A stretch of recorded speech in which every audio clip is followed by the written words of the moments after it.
आइए देवी और सज्जनों, आप सबके करतल ध्वनि के साथ निवेदन करें ऐसे युग दृष्टा प्रधानमंत्री श्री नरेंद्र मोदी जी से वे अपने संबोधन के लिए पधारें, हम सबका मार्गदर्शन करें, हम सबको शुभकामना, अपना शुभ संदेश दें। माननीय प्रधानमंत्री महोदय।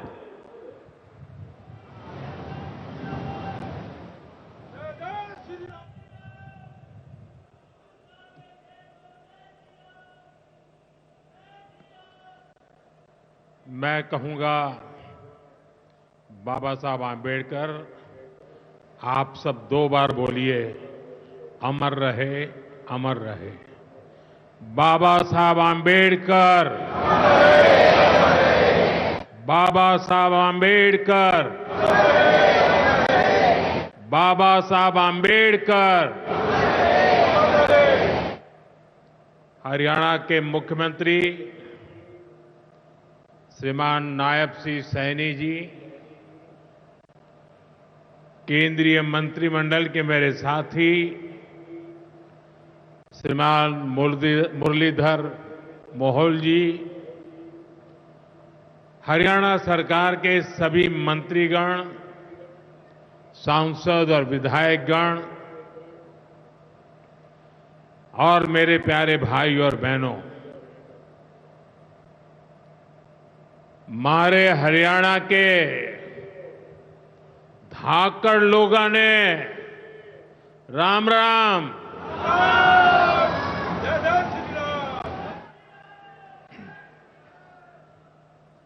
ठाडे जवान, ठाडे खिलाड़ी और ठाडा भाईचारा, यो से हरियाणा की पहचान।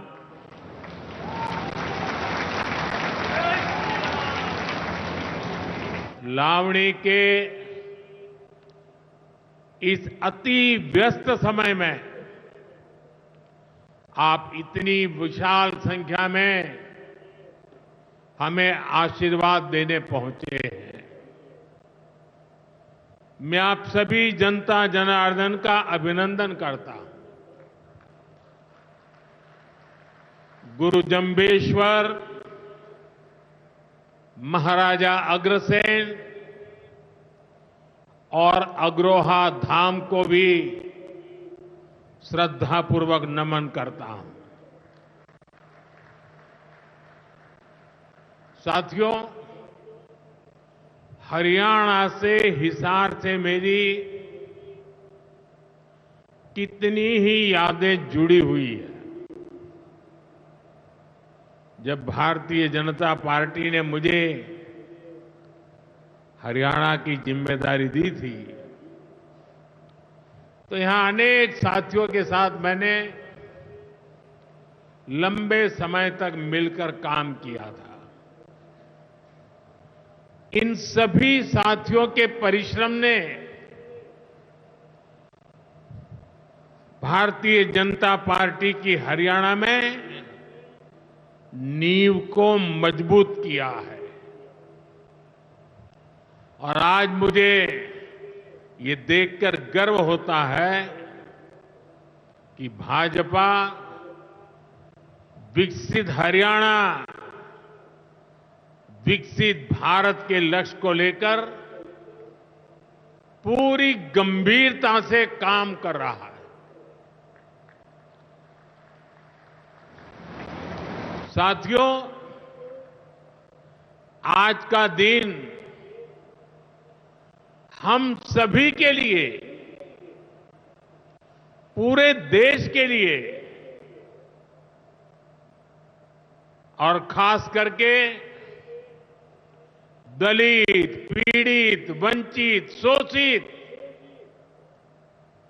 उन सब के लिए बहुत महत्वपूर्ण दिवस है। उनके जीवन में तो दूसरी दिवाली होती है। आज संविधान निर्माता बाबा साहब आंबेडकर की जयंती है।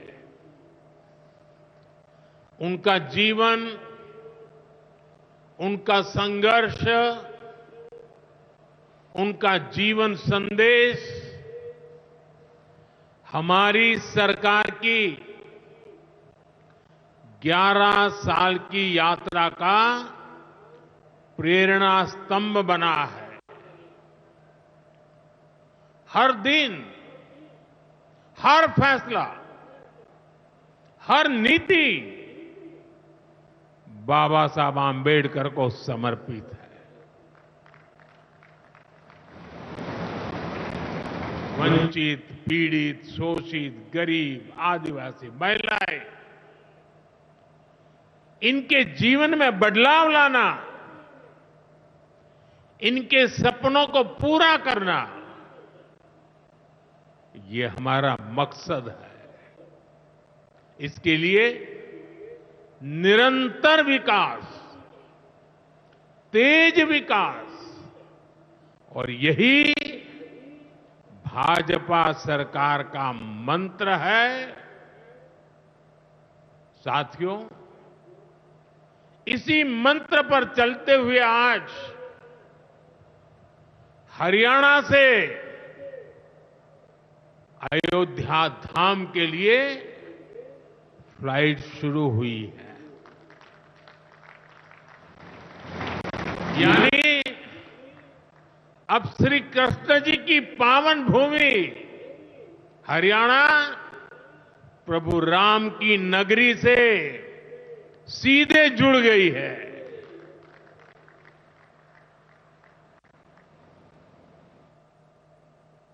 अग्रसेन हवाई अड्डे से वाल्मीकि हवाई अड्डे आज सीधी उड़ान भरी जा रही है। बहुत जल्द यहां से दूसरे शहरों के लिए भी उड़ानें शुरू होगी। आज हिसार एयरपोर्ट की नई टर्मिनल बिल्डिंग का शिलान्यास भी हुआ है। ये शुरुआत हरियाणा की आकांक्षाओं को एक नई ऊंचाई पर पहुंचाने की उड़ान है। मैं हरियाणा के लोगों को इस नई शुरुआत के लिए ढेर सारी बधाई देता हूं। साथियों, मेरा आपसे वादा रहा है, हवाई चप्पल पहनने वाला भी हवाई जहाज में उड़ेगा।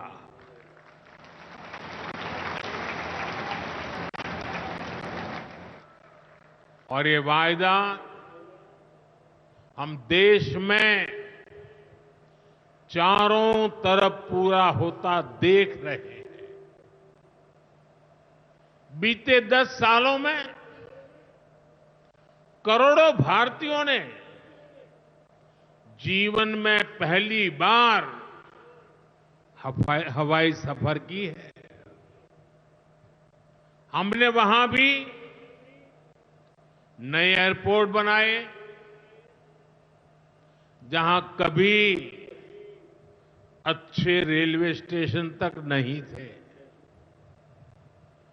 2014 से पहले देश में 74 एयरपोर्ट थे। सोचिए, 70 साल में 74। आज देश में एयरपोर्ट की संख्या 150 के पार हो गई है।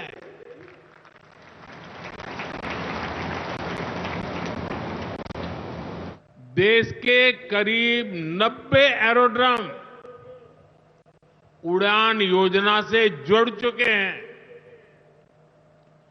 600 से अधिक रूट पर उड़ान योजना के तहत हवाई सेवा चल रही है।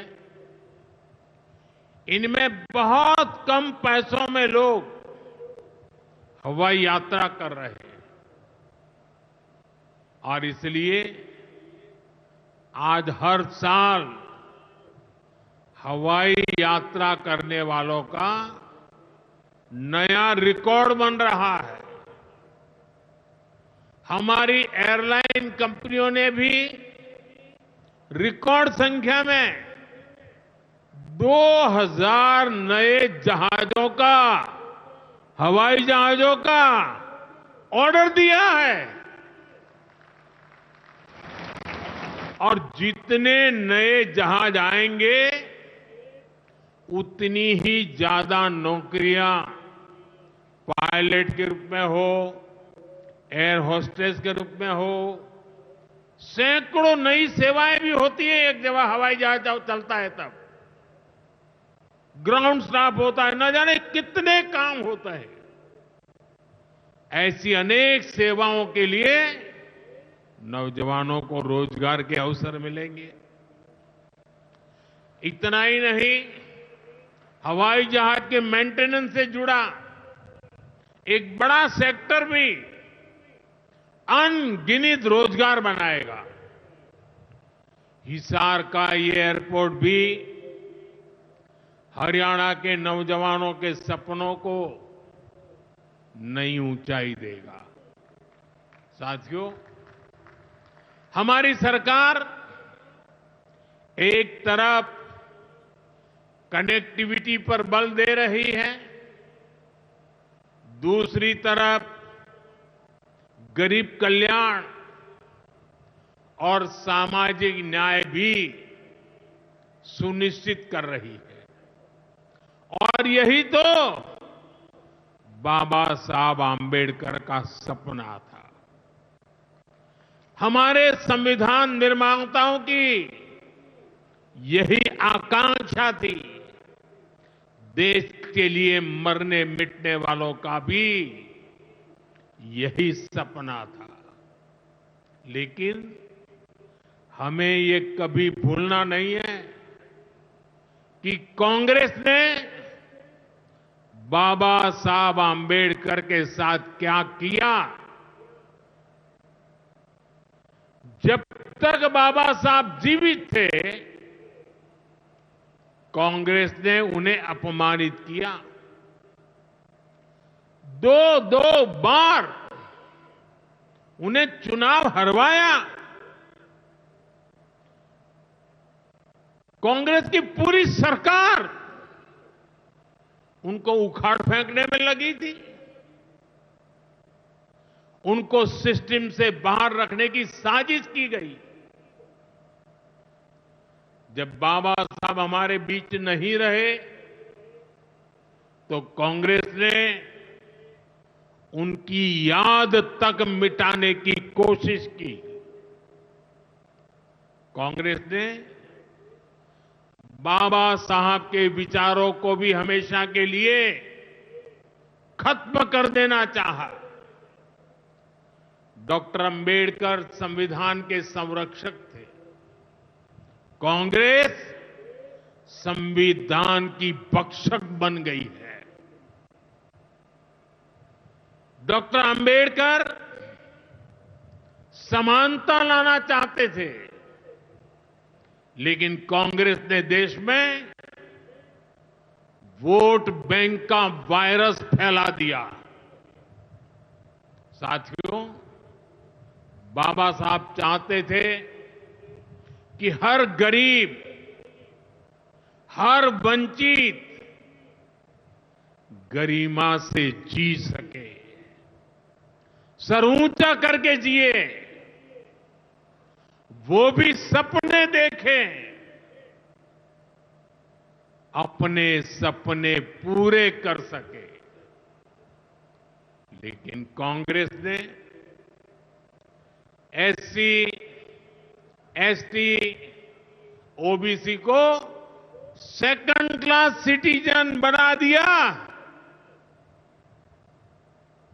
कांग्रेस के लंबे शासनकाल में कांग्रेस के नेताओं के घर में स्विमिंग पूल तक पानी पहुंच गया, लेकिन गांव में नल से जल नहीं पहुंचा। आजादी के 70 साल बाद भी गांवों में सिर्फ 16% घरों में नल से जल आता था। सोचिए, 100 घर में से 16 घर में। इससे सबसे ज्यादा प्रभावित कौन थे? इससे एससी, एसटी, ओबीसी सबसे ज्यादा प्रभावित थे। अरे उनकी इतनी ही चिंता थी, आज जो गली गली में जाके भाषण झाड़ रहे हैं, अरे कम से कम मेरे एससी, एसटी, ओबीसी भाइयों के घर तक अरे पानी तो पहुंचा देते। हमारी सरकार ने 6-7 साल में 12 करोड़ से ज्यादा ग्रामीण घरों में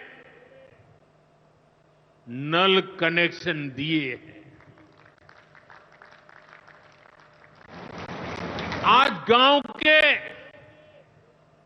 80% घरों में, यानी पहले 100 में से 16, आज 100 में से 80 घरों में नल से जल आता है। और बाबा साहब का आशीर्वाद है, हम हर घर तक नल से जल पहुंचाएंगे।